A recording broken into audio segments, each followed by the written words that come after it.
Imagine you're lying on an operating table. The doctors have left the room, and the thing about to cut into you is a robot. No human hand on the knife, just a machine, deciding on its own. Sounds like science fiction, right? Well, in the summer of 2025, something very close to this actually happened. So today's big question is simple. Can artificial intelligence really replace surgeons? And here's the scarier one. Would you even want it to? Let me take you on the journey. It starts at Johns Hopkins University. In July 2025, researchers did something no one had done before. They built a robot that removed a gallbladder all by itself. No surgeon steering it. The robot found the spot, placed the clips, and made the cuts, step by step. And get this, it learned by watching videos.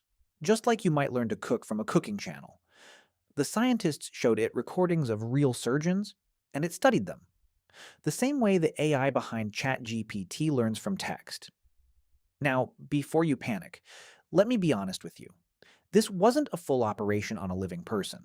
The robot did just one part, on lifelike pig tissue. Not a human being. It even took spoken commands like grab the gallbladder head and fixed its own mistakes when told. Honestly, that gave me chills. But this is the real leap. Older robots could copy a surgeon's movements. This new one actually understands the surgery. The lead scientist, Axel Krieger, explained it with a simple comparison. Older robots, he said, were like a car that can only follow one route it's been taught. This new robot is like a driver who can handle any road in any condition, figuring it out as it goes. So how did we get here? Fun fact, meet Vinci, the robot that started it all. The world's most famous surgical robot. And the numbers are staggering. It has now operated on over 20 million patients, more than 3 million in 2025 alone. But here's the twist. Vinci doesn't actually operate on its own. A surgeon sits at a console beside the patient and controls its every move. The robot's arms simply copy the surgeon's hands, only steadier and in tighter spaces. Think of it as a very precise puppet, with skilled human hands still pulling the strings. Which brings us to our first big question. If these robots are just tools, why do we need them at all? Because the benefits are real, and they've been measured. One large study of over 1 million operations found robotic surgery meant fewer complications, fewer blood transfusions, and shorter hospital stays. And the reason is simple. Put simply, less cutting means faster healing. Instead of one big incision, the robot works through tiny openings. Smaller cuts, less damage, you go home sooner. But it's not just the patient who benefits, the surgeon does too. These operations can run for hours, and standing hunched over a patient is exhausting. With a robot, the surgeon sits comfortably. Less fatigue means fewer mistakes when it counts. But that leads straight to the question that worries everyone. What if the robot makes a mistake? I won't sugarcoat this. Over the years, the Vinci system has faced thousands of injury reports and dozens of lawsuits. In one heartbreaking case, a woman named Sandra Solzer died after her family says she was burned internally during cancer surgery, and her husband took the company to court. The company has won several of these cases, with juries deciding the device wasn't at fault. But it raises a question we can't ignore. If a robot causes harm, who is to blame? The surgeon? The hospital? Or the company that built it? Honestly, that scares me more than a human having a bad day. With a person, you know who's responsible. With a machine, it gets complicated. How do you feel about that? Let me know in the comments. And here's the tricky part.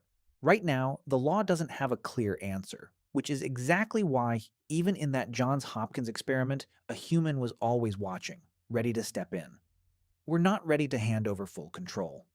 Not yet, but let me show you something that already feels like the future. Because AI isn't just robot arms, it's becoming a second pair of eyes for doctors. Today, AI can look at a scan and spot a tumor a human eye might miss. During an operation, it can highlight important anatomy in real time, like a sat-nav pointing out the road ahead. And in one study, an AI looked at a quick 10-second heart test and predicted which patients were at risk of dying within a month of surgery. It got the answer right about 85% of the time. The older method doctors used to rely on was right only about 60% of the time.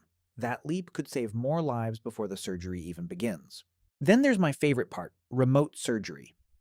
In June 2025, a surgeon in Orlando, in the United States, operated on a patient in Angola, in Africa. 2 continents, an entire ocean between them. The surgeon's movements traveled through a super fast network to control the robot thousands of miles away. Think about that. A world-class specialist could treat someone anywhere on Earth without getting on a plane. For remote places with no expert nearby, that could be everything. It only works if the connection is lightning fast. Even a tiny delay could be dangerous. But the fact it's happening at all is remarkable. So now, the big one. After all of it, the self-operating robot, the millions of procedures, the AI that sees what humans can't. Will artificial intelligence actually replace surgeons? Here's what the experts say. Almost all agree, no, not anytime soon. And there's a beautiful reason why. Every human body is different. Your insides aren't laid out exactly like mine. Things shift, they bleed, they surprise you. Surgery is full of split-second decisions and messy, unpredictable moments, and that's where human judgment still wins. A machine follows a plan. A surgeon can throw the plan away when something goes wrong. The scientists aren't trying to replace doctors. They're trying to help them. Krieger's dream is to make the best surgery available to everyone. So it doesn't matter which hospital you go to, or whether your surgeon has done 1,000 surgeries or just left medical school.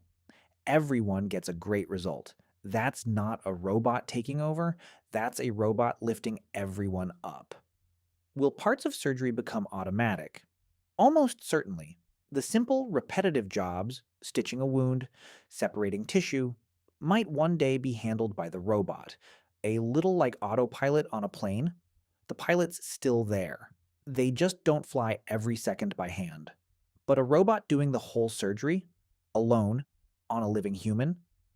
Experts think we're at least 5 to 10 years from even testing that on people, and even then, a human will be watching closely. So no need to panic. The future of surgery isn't robots instead of doctors, it's robots and doctors, together. Machines doing the steady, precise work, and humans doing what only humans can. What about you? Would you trust a robot to operate on you one day? Or does that idea make your skin crawl? Let me know in the comments. And if this video helped you understand where medicine is really heading, subscribe and hit like. It means more than you know, and it keeps videos like this coming. Thanks for watching, and I'll see you in the next one.